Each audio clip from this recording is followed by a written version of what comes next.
Hey everybody, let's go over patch 37. We got square input, aim normalization, apply boost vertically, and smoothing calculation changes.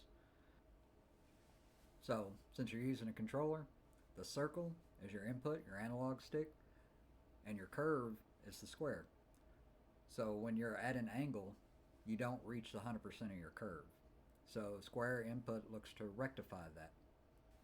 It has a slider bar for vertical and horizontal, so you'll be able to adjust where you land in the diagonal. When you're at the 77% on an analog stick, you'll actually be able to dial it back on the curve or go all the way to the end of the curve if you're at 100%.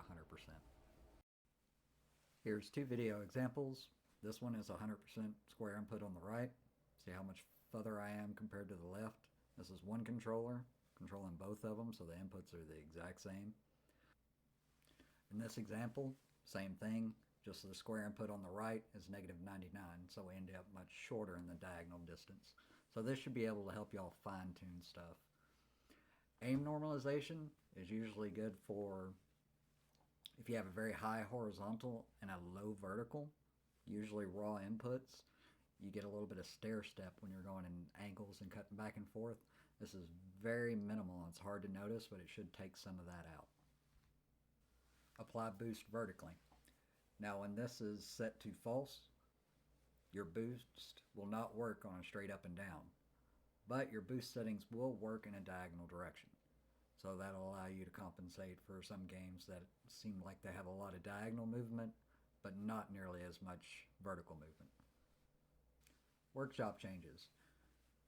We mainly added in some Marvel Rival game profiles. That way you'll have a base to start with and make adjustments.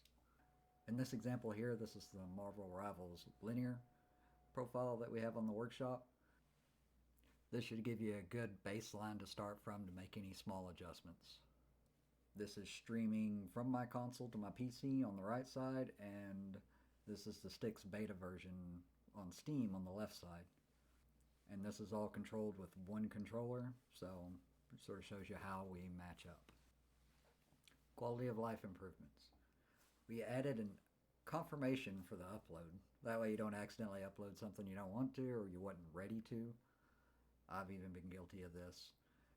We changed the layout of our profiles a little bit. That way stuff's more consistent across. We also put a hide the advanced settings.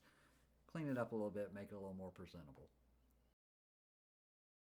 In the support tab, we added a what's new. That way you'll have access to the patch notes without having to come to Discord or anything like that. And as always, we appreciate the community. Keep pointing out the bugs and stuff like that. It helps.